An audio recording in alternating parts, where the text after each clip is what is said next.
going to talk to you about optimism, or more precisely, the optimism bias. It's a cognitive illusion that we've been studying in my lab for the past few years, and 80% of us have it. It's our tendency to overestimate our likelihood of experiencing good events in our lives and underestimate our likelihood of experiencing bad events. So we underestimate our likelihood of suffering from cancer, being in a car accident. We overestimate our longevity, our career prospects. In short, we're more optimistic than realistic, but we are oblivious to the fact. Take marriage, for example. In the Western world, divorce rates are about 40%. That means that out of 5 married couples, 2 will end up splitting their assets. But when you ask newlyweds about their own likelihood of divorce, they estimate it at 0%. And even divorce lawyers, who should really know better, hugely underestimate their own likelihood of divorce. So it turns out that optimists are not less likely to divorce, but they are more likely to remarry. In the words of Samuel Johnson, remarriage is a triumph of hope over experience. So if we're married, we're more likely to have kids, and we all think our kids will be especially talented. This, by the way, is my 2-year-old nephew, Guy, and I just want to make it absolutely clear that he's a really bad example of the optimism bias, because he is, in fact, uniquely talented. And I'm not alone. Out of 4 British people, 3 said that they were optimistic about the future of their own families. That's 75%. But only 30% said that they thought families in general are doing better than a few generations ago. And this is a really important point, because we're optimistic about ourselves, we're optimistic about our kids, we're optimistic about our families, but we're not so optimistic about the guy sitting next to us, and we're somewhat pessimistic about the fate of our fellow citizens and the fate of our country.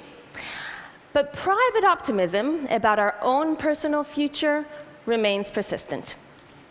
And it doesn't mean that we think things will just magically turn out okay, but rather that we have the unique ability to make it so. Now, I'm a scientist, I do experiments. So to show you what I mean, I'm going to do an experiment here with you, okay? So I'm going to give you a list of abilities and characteristics, and I want you to think, for each of these abilities, where you stand relative to the rest of the population. The first one is getting along well with others. Who here believes they're at the bottom 25%? Okay, that's about 10 people out of 1,500, I think. Who believes they're at the top 25%? That's most of us here. Okay, now do the same for your driving ability. How interesting are you? How attractive are you? How honest are you? And finally, how modest are you? So most of us put ourselves above average on most of these abilities.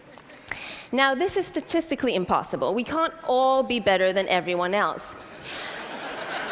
But if we believe we're better than the other guy, well, that means that we're more likely to get that promotion, to remain married, because we're more social, more interesting.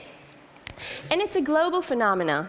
The optimism bias has been observed in many different countries, in Western cultures, in non-Western cultures, in females and males, in kids, in the elderly. It's quite widespread. But the question is it good for us? So some people say no. Some people say the secret to happiness is low expectations. I think the logic goes something like this. If we don't expect greatness, if we don't expect to find love and be healthy and successful, well, we're not going to be disappointed when these things don't happen.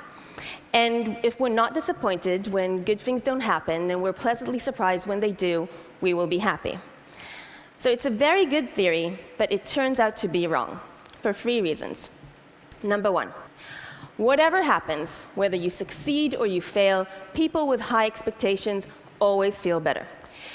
Because how we feel when we get dumped or win Employee of the Month depends on how we interpret that event. The psychologists Margaret Marshall and John Brown studied students with high and low expectations. And they found that when people with high expectations succeed, they attribute that success to their own traits. I'm a genius, therefore I got an A, therefore I'll get an A again and again in the future. When they failed, it wasn't because they were dumb, but because the exam just happened to be unfair. Next time they will do better. People with low expectations did the opposite. So when they failed, it was because they were dumb, and when they succeeded, it was because the exam just happened to be really easy. Next time, reality would catch up with them. So they felt worse. Number 2, regardless of the outcome, the pure act of anticipation makes us happy. The behavioral economist George Lowenstein asked students in his university to imagine getting a passionate kiss from a celebrity. Any celebrity. Then he said, how much are you willing to pay to get a kiss from a celebrity if the kiss was delivered immediately, in 3 hours, in 24 hours, in 3 days, in 1 year, in 10 years?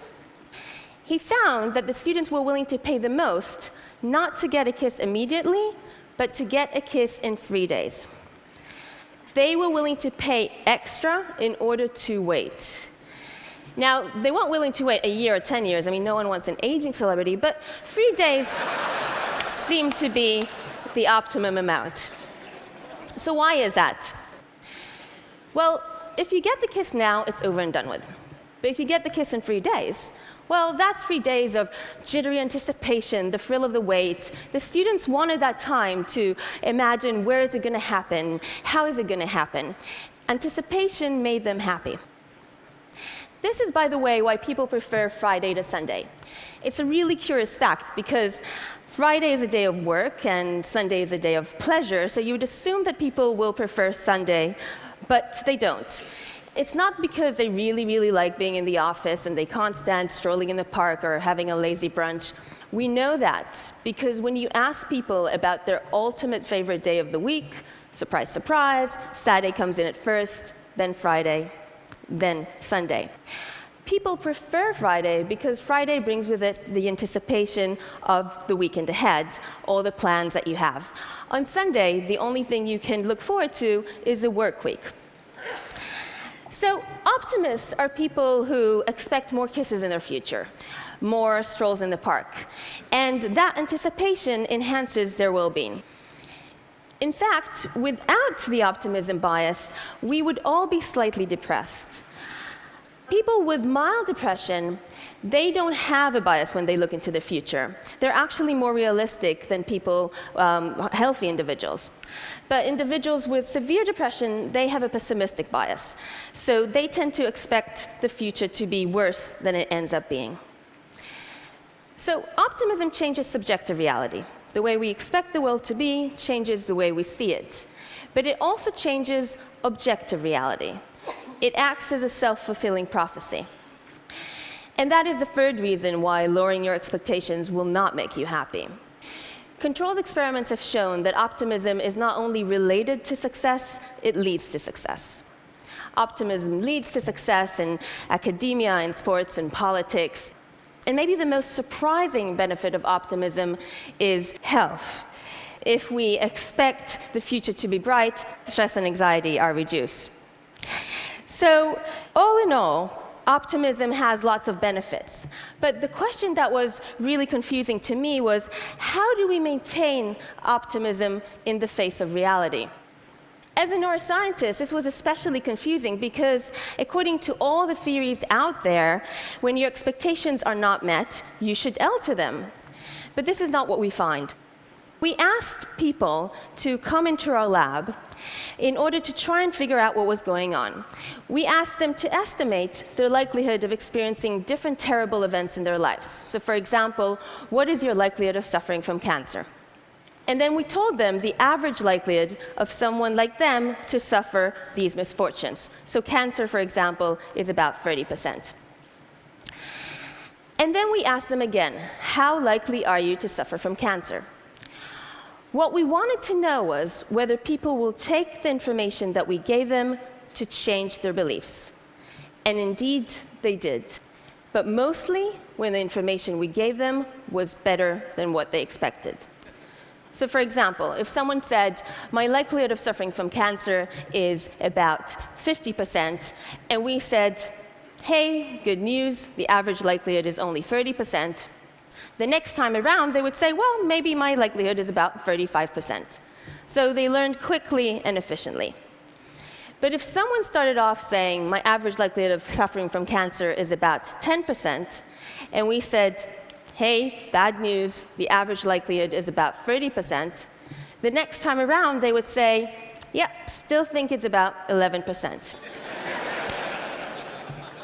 So it's not that they didn't learn at all, they did, but much, much less than when we gave them positive information about the future.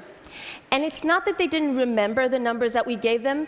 Everyone remembered that the average likelihood of cancer is about 30%, and the average likelihood of divorce is about 40%, but they didn't think that those numbers were related to them. What this means is that warning signs, such as these, may only have limited impact. Yes, smoking kills, but mostly it kills the other guy. What I wanted to know was, what was going on inside the human brain that prevented us from taking these warning signs personally? But at the same time, when we hear that the housing market is hopeful, we think, oh, my house is definitely going to double in price. To try and figure that out, I asked the participants in the experiment to lie in a brain imaging scanner. It looks like this. And using a method called functional MRI, we were able to identify regions in the brain that were responding to positive information. One of these regions is called the left inferior frontal gyrus. So if someone said, my likelihood of suffering from cancer is 50%, and we said, hey, good news, average likelihood is 30%, the left inferior frontal gyrus would respond fiercely. And it didn't matter if you are an extreme optimist, a mild optimist, or slightly pessimistic, everyone's left inferior frontal gyrus was functioning perfectly well, whether you're Barack Obama or Woody Allen. On the other side of the brain, the right inferior frontal gyrus was responding to bad news. And here's the thing, it wasn't doing a very good job.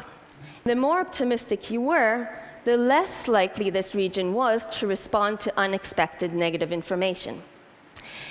And if your brain is failing at integrating bad news about the future, you will constantly leave your rose-tinted spectacles on. So we wanted to know, could we change this? Could we alter people's optimism bias by interfering with the brain activity in these regions? And there's a way for us to do that. This is my collaborator, Ryota Kanai, and what he's doing is he's passing a small magnetic pulse through the skull of the participant in our study into their inferior frontal gyrus. And by doing that, he's interfering with the activity of this brain region for about half an hour. After that, everything goes back to normal, I assure you. So let's see what happens. First of all, I'm going to show you the average amount of bias that we see. So if I was to test all of you now, this is the amount that you would learn more from good news relative to bad news. Now we interfere with the region that we found to integrate negative information in this task, and the optimism bias grew even larger. We made people more biased in the way that they process information. Then we interfered with the brain region that we found to integrate good news in this task, and the optimism bias disappeared. We were quite amazed by these results because we were able to eliminate a deep-rooted bias in humans. And at this point, we stopped and we asked ourselves, would we want to shatter the optimism illusion into tiny little bits? If we could do that, would we want to take people's optimism bias away? Well, I've already told you about all of the benefits of the optimism bias, which probably makes you want to hold on to it for dear life. But there are, of course, pitfalls, and it will be really foolish of us to ignore them. Take, for example, this email I received from a firefighter here in California. He says, fatality investigations for firefighters often include, we didn't think the fire was going to do that, even when all the available information was there to make safe decisions. This captain is going to use our findings on the optimism bias to try to explain to the firefighters why they think the way they do, to make them acutely aware of this very optimistic bias in humans. So unrealistic optimism can lead to risky behavior, to financial collapse, to faulty planning. The British government, for example, has acknowledged that the optimism bias can make individuals more likely to underestimate the costs and durations of projects. So they have adjusted the 2012 Olympic budget for the optimism bias. My friend who's getting married in a few weeks has done the same for his wedding budget. And by the way, when I asked him about his own likelihood of divorce, he said he was quite sure it was 0%. So what we would really like to do is we would like to protect ourselves from the dangers of optimism, but at the same time remain hopeful, benefiting from the many fruits of optimism. And I believe there's a way for us to do that. The key here really is knowledge. We're not born with an innate understanding of our biases. These have to be identified by scientific investigation. But the good news is that becoming aware of the optimism bias does not shatter the illusion. It's like visual illusions, in which understanding them does not make them go away. And this is good because it means we should be able to strike a balance, to come up with plans and rules to protect ourselves from unrealistic optimism, but at the same time remain hopeful. I think this cartoon portrays it nicely, because if you're one of these pessimistic penguins up there who just does not believe they can fly, you will certainly never will. Because to make any kind of progress, we need to be able to imagine a different reality, and then we need to believe that that reality is possible. But if you are an extreme optimistic penguin who just jumps down blindly and hoping for the best, you might find yourself in a bit of a mess when you hit the ground. But if you're an optimistic penguin who believes they can fly, but then adjusts a parachute to your back, just in case things don't work out exactly as you planned, you will soar like an eagle, even if you're just a penguin. Thank you.